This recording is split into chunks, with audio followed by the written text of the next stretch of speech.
I remember the exact second my stomach dropped standing in my own driveway, while a woman I had never met banged a plastic gavel on my porch table and told my neighbors the HOA board was voting to start foreclosure on my home with a deputy watching and phones out like I was some criminal. That farmhouse was the only thing my dad left me, the one promise I swore I would protect. And suddenly, this stranger in a white polo was calling me non-compliant on the dirt I grew up on. Let me take you back to the day I turned off the highway, saw what they had built on my land, and how the whole act collapsed the moment I stopped treating her clipboard like law. My name is Logan Hayes. I'm 34, I write software, and I grew up in Willow Bend, a dusty town in northern Arizona, where nobody cared about matching shutters, but everybody remembered who helped them dig out after a storm. And my dad worked himself into the ground to pay off 5 rocky acres at the edge of town, so nobody with a title could tell us how to live. After he passed, that faded blue farmhouse and crooked Hayes Place sign became my anchor, messy and honest.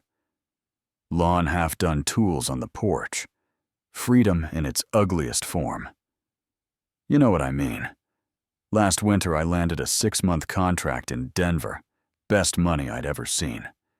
And my buddy Tyler Brooks, who'd crashed on that couch more nights than I could count, offered to keep an eye on the place water. The trees handle the mail, simple stuff, and I trusted him without thinking twice. I left in January with no gates, no rules, posted just my busted mailbox, and dirt drive only locals could find. End of June, I came back tired and homesick. Turned where I always turn and hit the brakes. There was a stone entrance where my turnoff used to be with metal letters that read, Cedar Ridge at Willow Bend. A keypad, a camera, and a polite little sign. Private community, residents and guests only. My old lone mailbox was gone, replaced by a shiny black cluster with unit numbers I didn't recognize. The gate stood open, so I rolled in slow. My rough gravel drive was now fresh asphalt with solar lights, and on what used to be my field sat 3 tan houses with perfect lawns and porch swings, like a brochure had spawned overnight. At the end, my house, but beige straight, numbered 104 in brushed steel, a neon orange notice slapped dead center on the front door. I was still processing the beige when she appeared. White polo shorts, HOA badge clipboard, that confident smile people wear when they expect you to fall in line. You can't park there, she said, tapping my hood. That's a designated fire lane. Visitor parking is along the curb. I'm not a visitor, I said. I live here. She tilted her head. And you are Logan Hayes. She brightened in this weird, tight way. Perfect. Then you know we need to talk about your violations. She handed me the packet. I'm Martha Cole, president of the Cedar Ridge Community Association. As of this week, your unpaid fines total $7,450. Non-compliant vehicle, unauthorized exterior color, failure to maintain landscaping, ignoring community correspondence. The list went on. I scanned it. There was no HOA when I left, I said. I never agreed to this. Martha's smile flattened. Cedar Ridge was formed in March. All founding owners consented. Your representative, Mr. Brooks, executed documents on your behalf. Everything is filed with the county. We assumed you understood your responsibilities. Behind her, people on porches pretended not to stare. I stepped out of the truck, packet in hand. I'm going into my house, I said. Nobody touches anything until I see something with my actual signature. Refusal to comply will be documented, she snapped. This community has standards. Inside my house felt like a sanitized version of my life. Neutral art on the walls, my dad's sign gone, my tools crammed into a corner.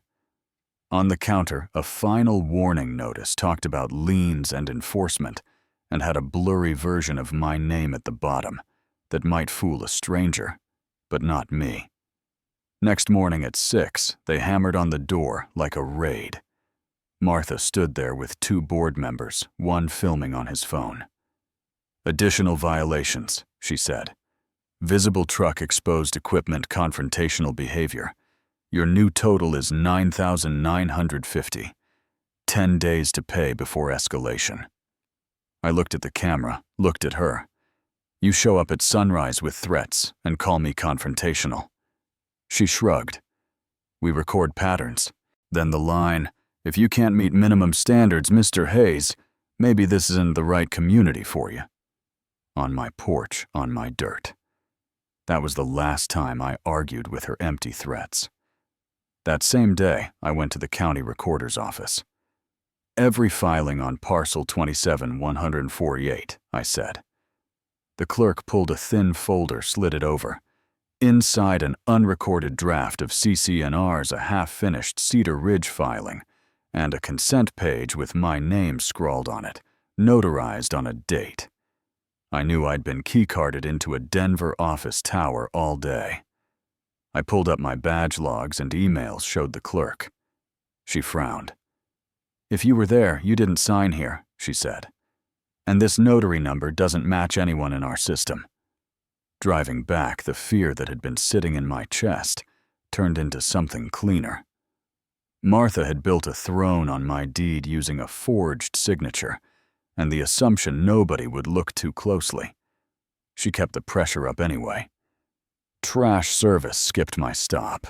A laminated sign went up at the mail kiosk. Lot 104, delinquent, underboard review. She led a community walk where she stopped near my fence and said just loud enough, "This is why rules matter." People nodded because they were new and scared and thought she spoke for the law.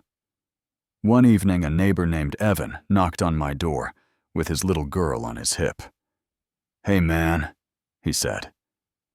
Voice low. "We bought here because they said you were part of starting this community, that this land was like your vision. If that's not true, what did we sign?" His wife stayed on the sidewalk watching Martha's house. That was the moment I realized her power came from borrowed names, mine and theirs. So I hired a lawyer.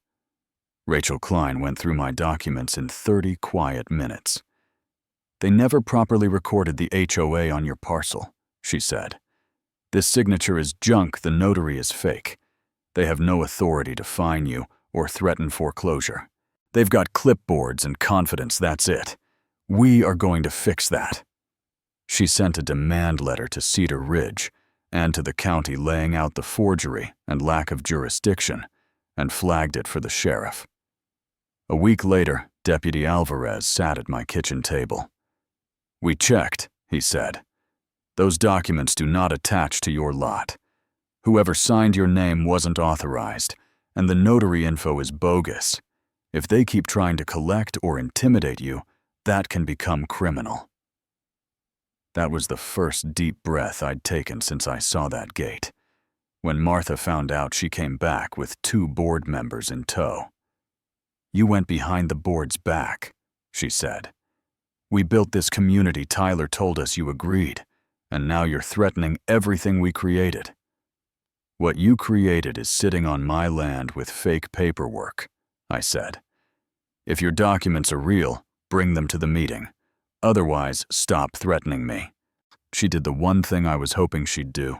She called a public hearing on my porch. Folding chairs lined up facing my door. Neighbors called to witness proceedings. Martha at a plastic table with her gavel, ready to perform power. She started reading a resolution about authorizing legal action against Lot 104. Before she could call for a vote, Rachel stepped forward with the county's written response. "Before anyone raises a hand," she said, "you should know this association never lawfully attached to Mr. Hayes's property. This supposed consent was dated when he was working in another state.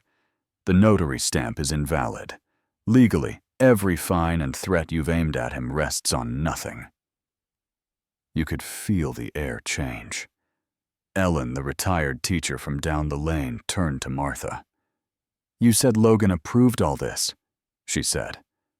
Evan looked like he'd been punched. Martha stiffened. "We relied on information from Mr. Brooks and professionals," she snapped. "Without me, this place would still be a junkyard."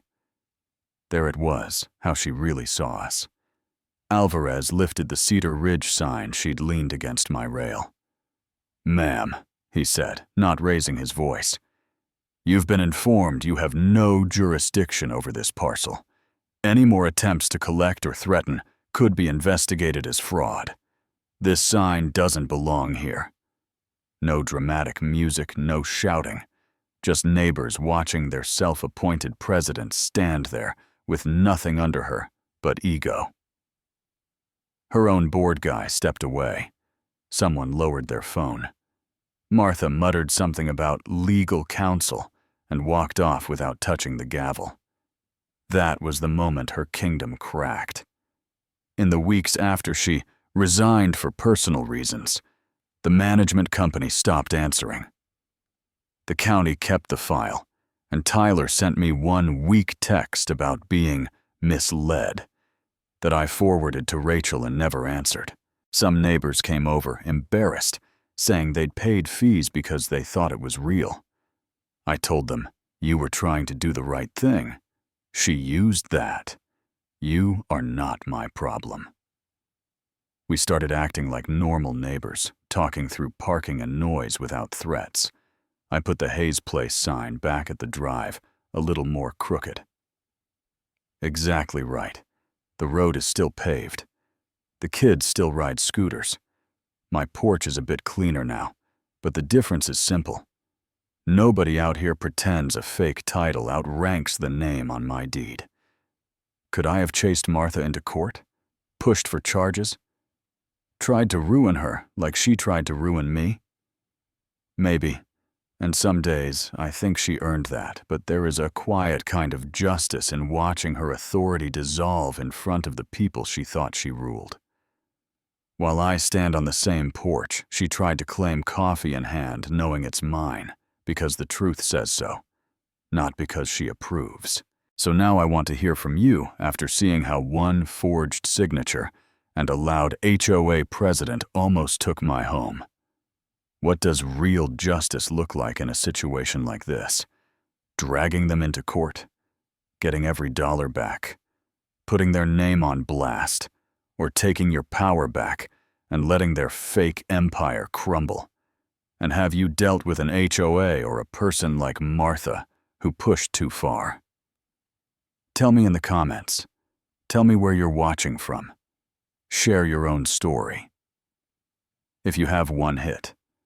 Like if this opened your eyes, and subscribe so more people know what they're signing before someone with a clipboard and a smile decides to run their life.